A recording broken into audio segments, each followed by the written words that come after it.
Hello pipers, pipe band people, general interest YouTube viewers. This is Mike, the Toronto wedding piper here. Just in the basement pub where I tend to enjoy a few pints and the odd time enjoy a few tunes as well. Just thought I'd try one of these videos where I tend to talk a little bit more rather than play. If it's something that's interesting to you, think I should continue with it, do the like and subscribe thing. If you don't think it's interesting to you or you think it's a waste of your time to watch, then put that in the comments too. Might help me decide whether to keep doing these kind of videos or not. Today I might be talking about pipe band chanters. I got a new one recently that I'm really happy with, and also talk about some of the other chanters that I've had in the past and my thoughts about those as well. So anyways, enjoy the rest of this video, and hopefully it's half interesting to you guys. Again, like and subscribe if you like what you hear, or if you have any other ideas of topics, let me know that too. Thank you. Just thought I might talk about a couple of chanters today. One I've had for quite a while and I'm very happy with, and one I just got a few weeks ago. I tried it at a few gigs, and I'm even more happy with it. Just to give you a bit of background, I've been playing for about 40 years, and those that know me personally know I'm not someone who takes myself very seriously, and if you've seen some of my previous videos, you might notice that too. So I'm not an expert on any of these topics. Just thought I'd do some videos on some of my thoughts on things, and you may agree or you may disagree, but it's not really meant to be controversial. Just thought I'd put some videos out here for a bit of fun, because in Canada the winter season's approaching, and that puts a lot of us into the situation where it's band practice only indoors until we have to wait till summer starts next June, July. This being November of 2024, just for reference. So anyways, one of my favorite chanters in recent years was the G1 Elite.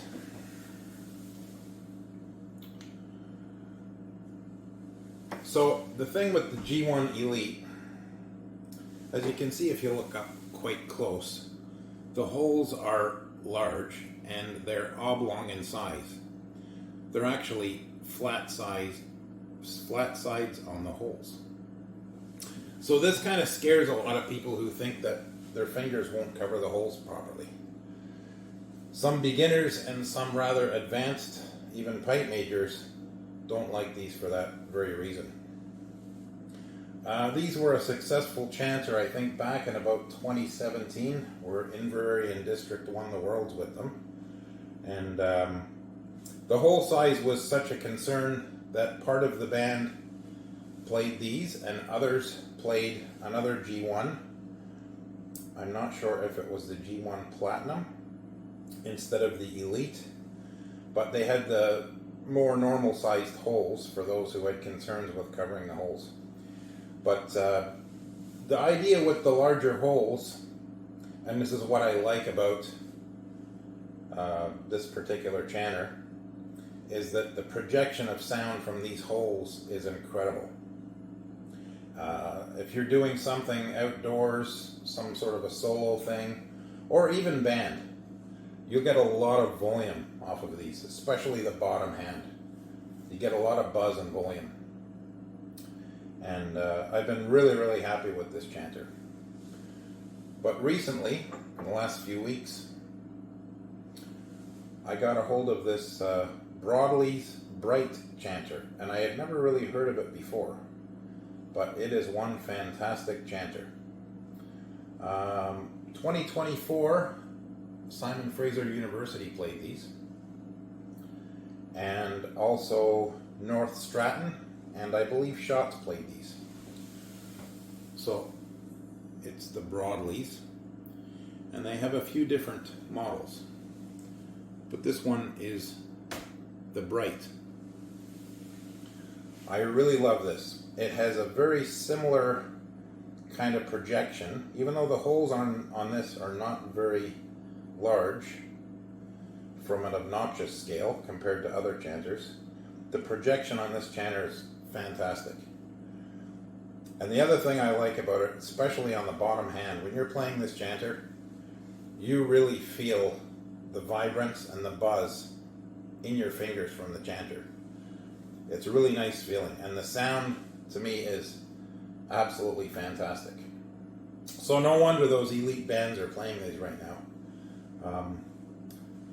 I'm really, really happy with this, and I played a few gigs with this, and I tried both a Chesney Copper and this G1 Platinum reed, and I found that I was able to play this without tape, with the exception of F, which I found to be consistently a little flat, no matter which reed I used. So I did what some people would say is the unimaginable. Some people call it carving. I decided to open up the F hole slightly on this. Now, what I like to call what I did is undercutting the hole. Now, from the front, you really won't see any difference in the hole size from the outside. But I was shown this technique, and sometimes it will sharpen up the hole for you a little bit if you do an undercutting. So an undercutting, I'm not advising people use a Dremel on a chanter ever, unless you're really comfortable about buying a new chanter if you mess it up. But anyways, what I do is I don't take this and just gouge the hole bigger. I take the chanter and I lean it back and I insert the Dremel, so I'm actually cutting the top of the hole, but on the inside of the hole, not the actual exterior of the hole. So in this process, I'm actually probably making the outer hole slightly larger, but it's not really noticeable. So I took a really gentle approach with this at low speed, and a lot of people will tell me I shouldn't be using a Dremel, and you are 100% correct. But sometimes I'm lazy and look for a quick way to do things. So fortunately I was successful. So what I found, I was playing this at about 484, and all of the holes were very, very close to 484 with no tape, except the F. Every performance I did, it was about 482, sometimes 481, but mostly about 480. So it was about two cycles, 2 hertz below the rest of the chanter. But the rest of it, though, sounded absolutely gangbusters. So in another video, I'm going to play this in the pipes now that I have adjusted, undercut that F, and I'll see how it goes. But I might insert a little quick clip of me playing with the F that's flat, but you'll hear that the rest of the notes sounded really brilliant, really vibrant.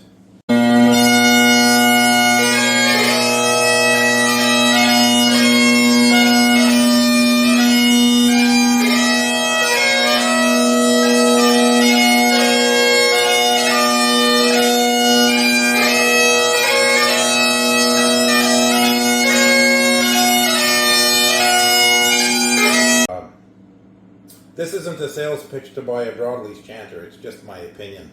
I'm not in the piping business. I don't do any sales. I don't make a cut from anybody.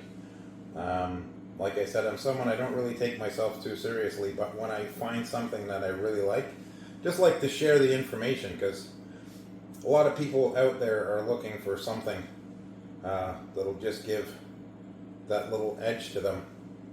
And the reason I really enjoy this is because I don't play that often, but after I've got this, it really makes me want to play more, because I really enjoy the vibrance and the projection from this. And it really blends well with my current setup, in my opinion. You may not agree, but I play Dunbar Blackwood pipes and G1 Platinum Reed, and also Kinnaird Evolution carbon fiber drone reeds. I'm a huge fan of those drone reeds as well. They've been plug and play in almost every set of pipes I've ever had. They're so reliable. They're quite robust. Some people find them a little bit too robust for their liking, but I'm kind of a loud and obnoxious guy when it comes to pipes. I really prefer the bold band sound over solo. So you may have a different opinion on that. But compared to easy drones, I absolutely love the Kinnairds. The Kinnaird Evolution. Kinnaird has a few other models, and they're also great as well. The newer one, I believe, is called the Kinnaird Edge, and it has some little Allen key set screws that you can adjust the reed and do some more fine adjustments to dial them in for efficiency. But I actually prefer the Kinnaird Evolution, even though they might not be as efficient because they're basically a simple rubber bridle setup. I find them to be absolutely fantastic, even though if I'm having to blow a little bit more than I should because I don't have the set screws or the adjustment that I can do on the Edge. I just prefer that little bit extra work because they're so reliable to me, and I just love the sound. Anyways, not to say that I don't adore my G1 Elite. I still do. I still love this chanter.